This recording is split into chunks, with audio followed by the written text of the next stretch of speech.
বাণিজ্য ঘাটতি কমাতে পারলে পারস্পরিক শুল্ক আরও কমাতে পারে যুক্তরাষ্ট্র, এমন প্রতিশ্রুতি পাওয়ার কথা জানিয়েছেন বাণিজ্য উপদেষ্টা শেখ বশির উদ্দিন। সচিবালয়ে যুক্তরাষ্ট্রের বাণিজ্য প্রতিনিধির দপ্তর ইউএসটিআর প্রতিনিধি দলের সঙ্গে বৈঠক শেষে কথা জানিয়েছেন তিনি। উপদেষ্টা জানিয়েছেন, যুক্তরাষ্ট্র থেকে পণ্য কেনার বিষয়ে অগ্রগতি জানতে চেয়েছে সফররত ইউএসটিআর প্রতিনিধি দল। স্বল্প সময়ের মধ্যেই স্বাক্ষর হবে ফ্রেমওয়ার্ক এগ্রিমেন্ট। উপদেষ্টা জানিয়েছেন, বোয়িং, জ্বালানি তুলা এবং সয়াবিন আমদানিতে জোর দিয়েছে সরকার। চীনের উচ্চ শুল্কের কারণে তুলনামূলক কম দামেই পাওয়া যাচ্ছে যুক্তরাষ্ট্রের কৃষিপণ্য। এই সুবিধা নিতে পারবে বাংলাদেশও। বাংলাদেশের সঙ্গে বাণিজ্যের ক্ষেত্রে যুক্তরাষ্ট্রের $6 বিলিয়ন ঘাটতি রয়েছে।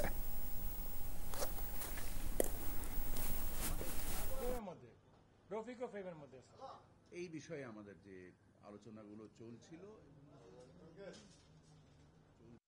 বাণিজ্য ঘাটতি হ্রাসের পরিপ্রেক্ষিতে আমাদের যে তাদের শুল্ককে নিম্নমুখী পুনর্বিবেচনার জন্য ওনাদেরকে আমরা অনুরোধ জানিয়েছি এবং ওনারা আমাদেরকে আশ্বাস দিয়েছেন যে আমাদের যদি নিম্নমুখী মানে যে ঘাটতির যে নিম্নমুখী যে উদ্দেশ্য আমাদের, সেই উদ্দেশ্য সাধন করতে পারলে আমরা আশা করতে পারি যে আল্লাহর রহমতে আমাদের শুল্ক হ্রাসের সম্ভাবনা রয়েছে।